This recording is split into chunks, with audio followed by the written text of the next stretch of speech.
নজরুলের ইংলিশ ডিপার্টমেন্টের টিচার।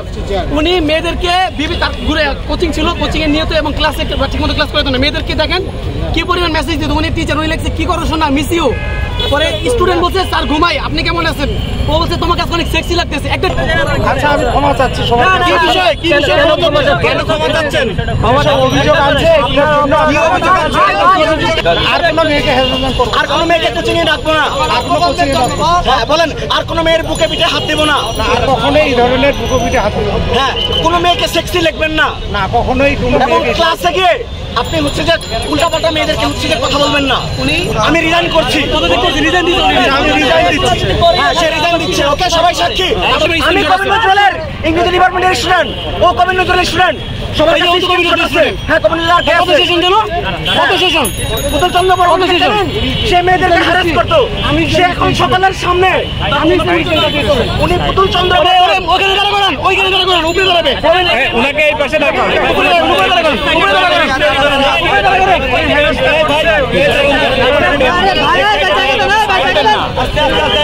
ভাই কোনো ফাঁদে বাঁধিয়েন না, কোনো ফাঁদে বাঁধিয়েন না, কি করে থাকেন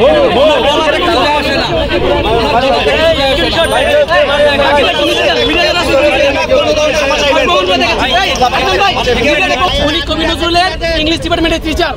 উনি মেয়েদেরকে ঘুরে কোচিং ছিল, কোচিং এ নিয়ত এবং ক্লাসে ঠিকমতো ক্লাস করতো না। মেয়েদেরকে দেখেন কি পরিমাণ মেসেজ দিত। উনি টিচার, উনি লিখছে কি করো শোনা, মিস ইউ। পরে স্টুডেন্ট বলছে স্যার ঘুমাই, আপনি কেমন আছেন? ও বলছে তোমার কাছে অনেক সেক্সি লাগতেছে। একটা টিচার, একটা ইংলিশ ডিপার্টমেন্টের টিচার 7 কলেজের কবি নজরুলের মধ্যে একটা কলেজের স্টুডেন্টদের মেয়েদের স্টুডেন্টকে এভাবে করে এক না একাধিক প্রমাণ আমাদের প্রমাণ শো করে। এবং আমি তার ক্লাস টিচার, আমি নিজে সাক্ষী, আমি তার ক্লাস টিচার, আমি তার ক্লাস স্টুডেন্ট। হ্যাঁ সে আমার ক্লাস টিচার, আপনার ক্লাস টিচার। হ্যাঁ উনি আপনার ক্লাস টিচার। হ্যাঁ আমি আমার ক্লাস করছি। আমার সকল বান্ধবীদেরকে সে হ্যারাস করতো, কোচিং এ নিয়ে যাইতো, কোচিং এ বলতো কোচিং এ আইসো। হ্যাঁ কোচিং নিয়ে যাওয়ার পরে বুকে পিঠে হাত দিত সে। উনি সকলের সামনে ক্ষমা চাইবে। শিক্ষার্থীরা আছে, কবি নজরুলের শিক্ষার্থীরা আছে, এখানে ক্ষমা চাইবে। আচ্ছা আমি ক্ষমা চাচ্ছি সবাই। কি বিষয় কেন ক্ষমা চাচ্ছেন? আমাদের অভিযোগ আছে, কি অভিযোগ আছে? অভিযোগগুলো বলেন, সেই অভিযোগটা কি বলেন? উনি আমাদের আপনার যে উপরে যেটা বলা হয়েছে আর কোনো মেয়েকে হ্যারাসমেন্ট করব, আর কোনো মেয়েকে কোচিং এ ডাকবো না, আর কোনো কোচিং এ ডাকবো। হ্যাঁ বলেন, আর কোনো মেয়ের বুকে পিঠে হাত দেব না, আর কখনোই এই ধরনের বুকে পিঠে হাত দেব না। হ্যাঁ কোনো মেয়েকে সেক্সি লিখবেন না, না কখনোই। এবং ক্লাসে গিয়ে আপনি হচ্ছে যে উল্টাপাল্টা মেয়েদেরকে হচ্ছে যে কথা বলবেন না। উনি আমি নিজে স্বইচ্ছে বলছি, আমি স্বইচ্ছে বলেছি। এবং আমি সবার সামনে এই যে রাজবাস করে সকলের সামনে প্রতিশ্রুতি আমি রিজাইন করছি, আমি রিজাইন দিচ্ছি। হ্যাঁ সে রিজাইন দিচ্ছে। ওকে সবাই সাক্ষী, মিডিয়া সাক্ষী। যদি ও অপরাধ না করতো তাহলে এরকম স্বীকার করতেন আপনাদের সামনে। এবং আপনি যদি এরপরে মেয়েদেরকে হ্যারাস করেন, কি শাস্তি করবেন বলেন? কথা বলবেন, উনি কি বলেন? ওনার কথা শুনুন। আপনি কোন জায়গায় চাকরি করেন সেটা দিয়ে কলেজের লেকচার। হ্যাঁ তারপরে কোন বিভাগের লেকচার? ইংরেজি বিভাগ। হ্যাঁ কি বিষয়ে চাকরি আপনাকে আটক করেছে এখানে বলেন? বিভিন্ন বিষয়ে সেক্সুয়াল হ্যারাসমেন্টের বিষয়ে। আপনি কাকে হ্যারাসমেন্ট করছেন? ছাত্রদের না ছাত্রীদের? ছাত্রীদের। এটা কি আপনি করছেন?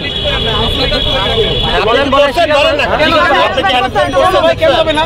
বুঝে বলে ক্যাম্পাসে বলবেন, খুঁজতে হবে না। আপনি করছেন নাকি বলেন? হ্যারাসমেন্ট করছেন, সেক্সুয়াল হ্যারাসমেন্ট? মাঝে আমি বলি তাহলে, যেহেতু সবাই বলতেছে না, মাঝে আমার মোবাইল হ্যাবা না বলেন, হ্যাবা না বলেন, হ্যাবা না বলেন, স্বীকার করছে।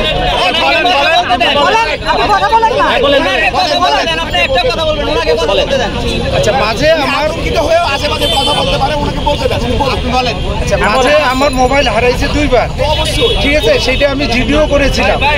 এবং একবার মোবাইল হারিয়েছিল যখন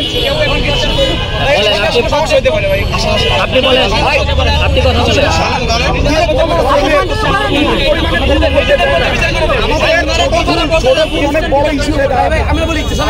বোঝাপড়া করে ভালোভাবে আমি বলি, আপনার সিদ্ধান্ত যেটা করতে চাইতেছেন সেটা অবশ্যই ভালোর জন্য, দেশের ভালোর জন্য, জনগণের ভালোর জন্য, আমাদের ভালোর জন্য। আমি বলি কিন্তু আপনার আমাদের কোনো শত্রুতা নাই।